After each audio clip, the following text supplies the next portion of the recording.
while they try to ban you from being able to buy, have cryptocurrencies, these central banks, they're buying record amounts of gold.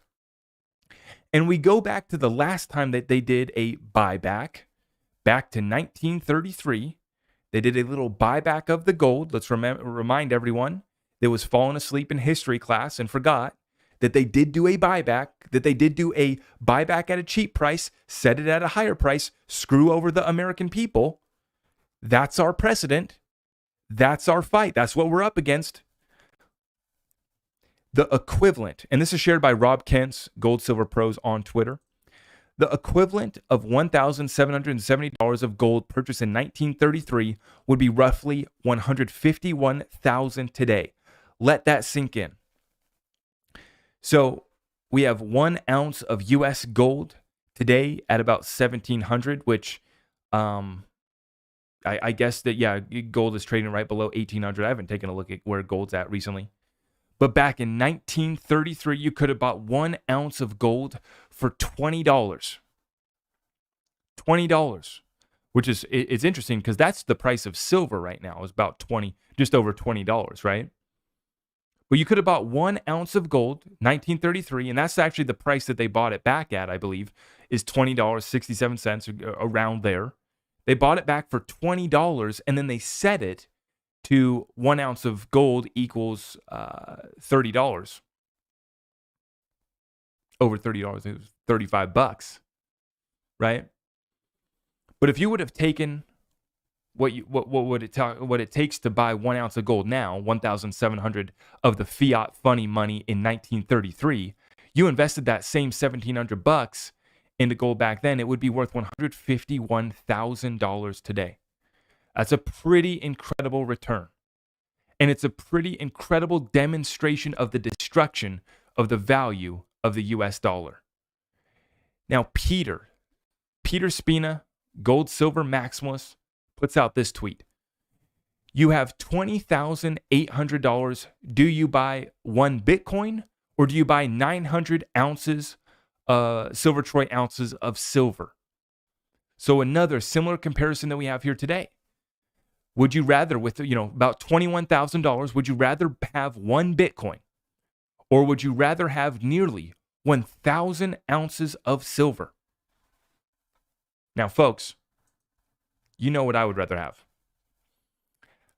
I don't quite have that 1,000 ounces of silver quite yet, but I continue to dollar cost average into my silver position, buying the silver rounds, 10-ounce bars, little bags. I know you guys got big stacks. I know what you guys have been doing. And that's why I've partnered up down below with Goldco. So you can roll over your retirement account, your 401k, into precious metals. But I've been seeing you guys been sending me pictures of your stacks. They're massive. They're attractive. They shine nicely. Gold, store of value. Silver, massive utility. Need it in the new financial system, in the new economy. Silver is going to be even in greater demand. That circulating supply is leaving. My great guest, Andy Schechtman, said a lot of the silver that's being bought, a lot of the gold that's being bought is a one-way ticket out of the vaults that we now see at historical lows. They're running out of metals, right? Well, that gold, that silver that then leaves the circulating supply and just sits on my desk for me to show you guys every single episode, sits in my vault, sits in your vault, that's less silver, that's less precious metal, precious commodity that's available for utility. So in the case of gold and silver, the utility is jewelry. They use it in dentistry for gold. I'm not even going to start to list all of the use cases for silver, right? Obviously, you need it for the batteries that are being used in these electric vehicles. You need silver for a lot of utilities, right? You also have it as a store of value. This is a monetary reset that will affect us for the next 50 years. And we go back and we see that there hasn't been this level of buying of gold by central banks since 55 years ago, right before they took the dollar off that gold standard. Now we go back before that, back in 1933, like we said, $20 would have bought you an ounce. $20 US. I don't have my wallet near me. That little funny money that we hold that's signed by Rosie Rios, funny enough. $20 would have bought you an ounce of gold. Now, $20 only gets you an ounce of silver, and your guy's going to hit you with that spot price premium too. So you're going to pay a little bit more, actually. We have a lot of catch up to do for silver. This is a setup that we haven't seen in decades, right? And we literally have never been this low for the London's Metals Exchange and some of these other vaults. We're down to historic lows as far as supply. And then we look at who's buying it. The people, when central banks are buying it, when banks and financial institutions are buying it, when me and you are buying it, we're not using it for the utility that it can be used for, right? We're using it for a store of value. We're taking it out of the circulating supply. So for the market cap bros,